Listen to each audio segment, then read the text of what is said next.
देखो आज अपने पास ये वाला क्वेश्चन है, इसमें बोल रहा है कि ये बोट रखा हुआ है वाटर में, स्टिल वाटर में, मतलब बोट इनिशियली रेस्ट में है और इस बोट के दोनों कॉर्नर्स पे दो मैन है, एक का वेट है 60 kg और एक का वेट है 30 kg और बोट का वेट कितना है?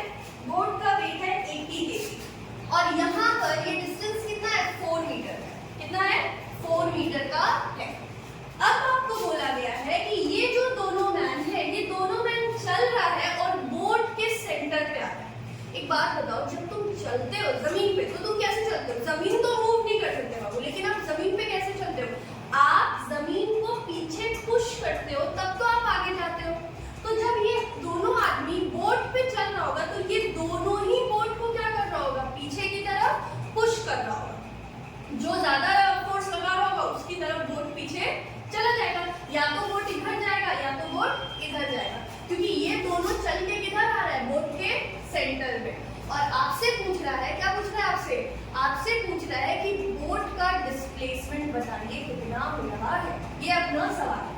अब क्वेश्चन में तुमको देगा मिस्टर वर्मा, मिस्टर मेहता, यही वेट दे देगा, या फिर पर्सन ए और पर्सन बी करके देगा। क्वेश्चन कुछ भी हो, इस तरीके का क्वेश्चन इसी तरीके का। देखिए हम क्या करेंगे, हम इस बोट और ये दोनों मैन, इन तीनों चीज को एक साथ मानेंगे सिस्टम। क्या मानेंगे?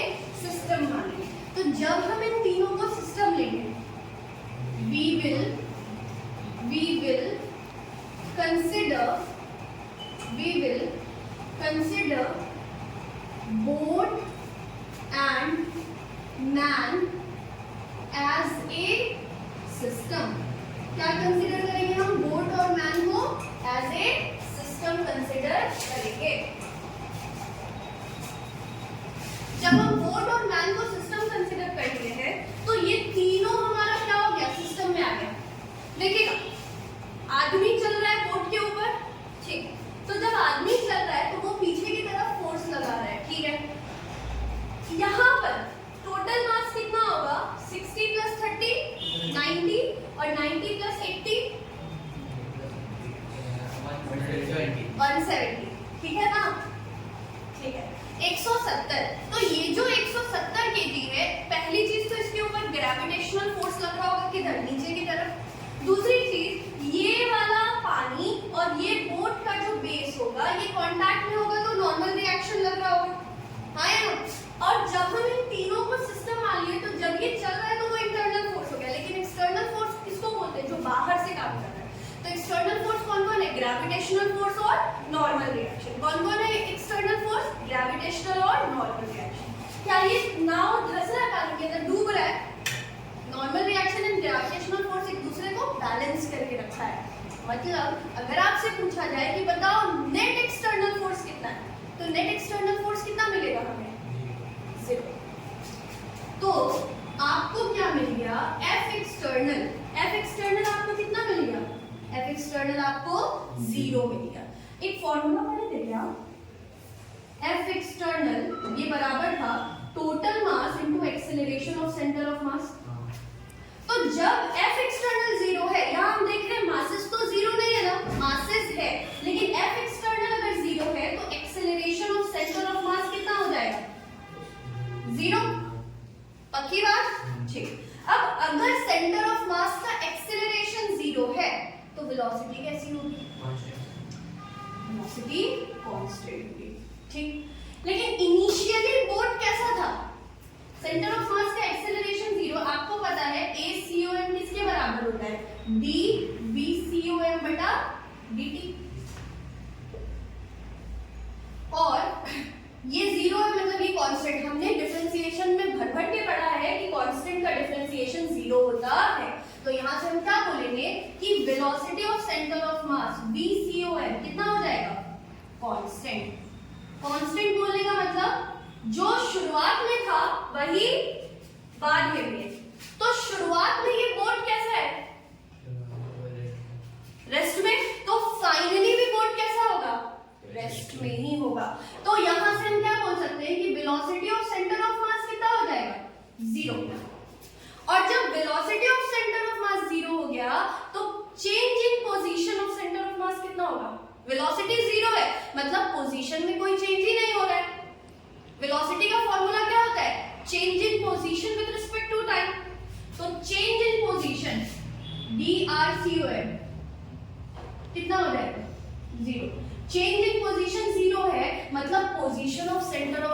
remains the same. यहाँ से हमको एक ही चीज अभी पता चला, क्या कि सेंटर ऑफ मास का पोजीशन नहीं बदलेगा. ये मैन इधर आए, ये मैन इधर आए, but the position of centre of mass remains the same. तो RCOM, position of centre of mass remains the same, remains the same. बोल सकते हैं आप हम लोग ये चीज, यहीं से हमको काम करना है. ये वाला इनिशियल केस है, यहाँ पर आप निकाल लीजिए position of centre of mass, और ये दोनों को मूव करा के निकाल लीजिए position of centre of mass. तो यहाँ पे कुछ ऐसा केस है, पहले ये यहाँ है, ये रहा अपना बोट, ये रहा ये आदमी इनिशियली, ये रहा यहाँ पे दूसरा आदमी, ये दोनों डिस्टेंस कितना है 4 मीटर.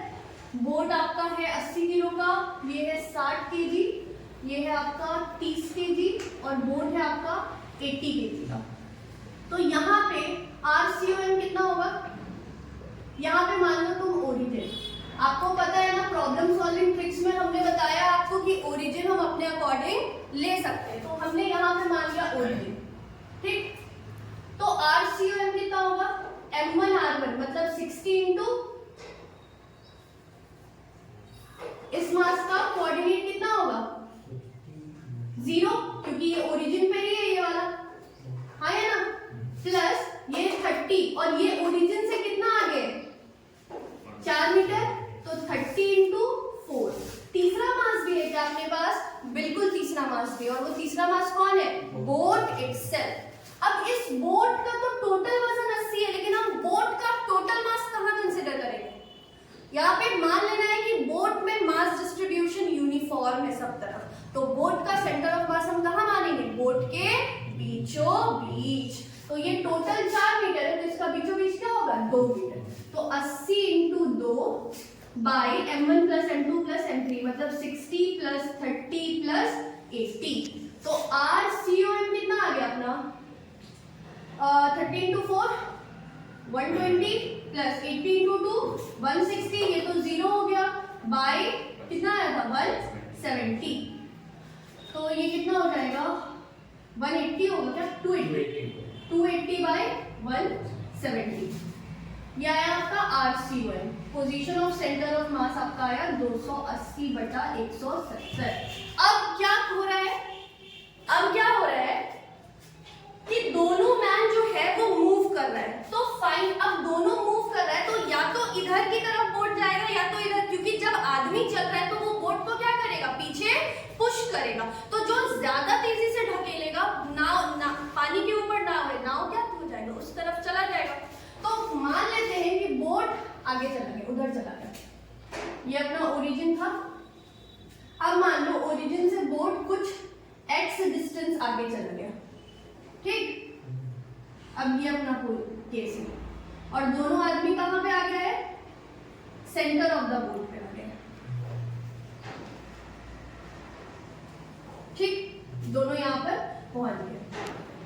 तो ये हो गया 60 केजी, ये हो गया तुम्हारा 30 केजी, और ये कितना हो गया तुम्हारा 80 केजी. इसका कोऑर्डिनेट कितना होगा, इसका कोऑर्डिनेट कितना होगा,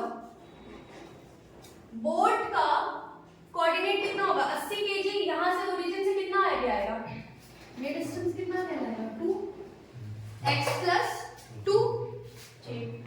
60 केजी वाला में कितना आगे होगा 60 केजी वाला डिस्प्लेस कितना हुआ है 2, और 30 केजी वाला कितना हुआ है. लेकिन अगर कोऑर्डिनेट का बात करेंगे तो सबका कोऑर्डिनेट कितना मिलेगा हमें, x प्लस 2. देखो यहाँ तक पूरा डिस्कशन हमने कर लिया था. अब ये फाइनली क्या हुआ है, ये दोनों आदमी कहाँ आ गए, सेंटर में आ गए. तो जब ये दोनों आदमी सेंटर में आया है तो ओरिजिन से 60 केजी वाले का डिस्टेंस कितना होगा, दिख रहा है क्लियर. ओरिजिन से 60 केजी वाला कितना होगा, हमने माना है कि बोट s डिस्टेंस आगे गया. अगर हमने गलत माना होगा तो क्या आ जाएगा, आंसर निगेटिव में आ जाएगा.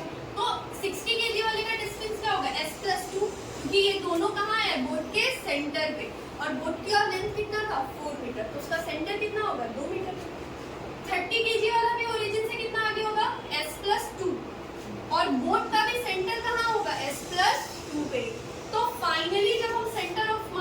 निकाल रहे हैं, फॉर्मूला क्या है M1R1, तो 60 इंटू ओरिजिन से इसका डिस्टेंस S+2 प्लस M2R2 मतलब 30 इंटू ओरिजिन से इसका डिस्टेंस S+2 और M3R3 80 इंटू ये बोर्ड के सेंटर ऑफ मास का भी दूरी सेंटर से कितना है, ओरिजिन से कितना है S+2 by M1 plus M2 plus M3 मतलब 60 प्लस 30 प्लस 80।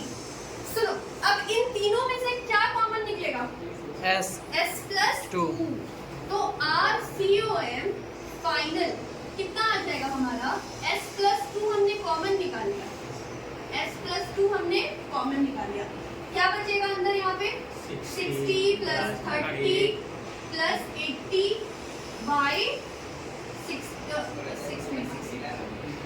ये सबको जोड़ेंगे तो कितना होगा 170।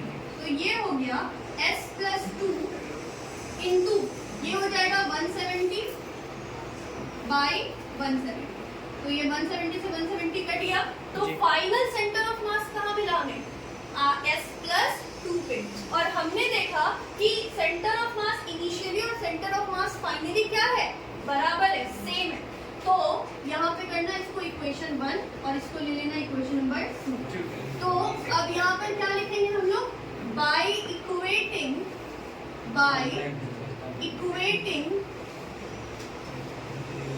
इक्वेशन 1 एंड 2, जब हम इन दोनों इक्वेशन को इक्वेट करेंगे तो हमें क्या मिलेगा, दोनों का सेंटर ऑफ मास बराबर है बाबू, तो ये हो गया 280 बटा 170 और यहाँ पे क्या है S+2, तो S+2 will be equal to 280 by 170, 0 से 0 जाएगा, तो S कितना आ गया 28 बाई 17 माइनस 2, तो S will be equal to LCM कितना हो जाएगा 17 28 माइनस 34, यहाँ पे 1 है, 1 के टेबल में 17, 2 17 का 34, तो S कितना आ जाएगा 30, 28 में से 34 माइनस करेंगे तो 6 लेकिन निगेटिव में -6 बाई 17 और मीटर, मतलब हमारा आंसर निगेटिव में आया, जो हमने माना था डायरेक्शन वो गलत था, बोट का डिस्प्लेसमेंट किधर होगा, लेफ्ट की तरफ होगा, हमने क्या माना था कि बोट राइट की तरफ आ गया, आंसर निगेटिव आया, मतलब बोट का डिस्प्लेसमेंट लेफ्ट में होगा 6 बाई 17 मीटर, क्लियर। या तो आप लिखो -6 बाई 17 या नहीं तो आप लिख दो 6 by 17 metre towards the left, ठीक है। तो ये है इस क्वेश्चन का सोल्यूशन, पूरा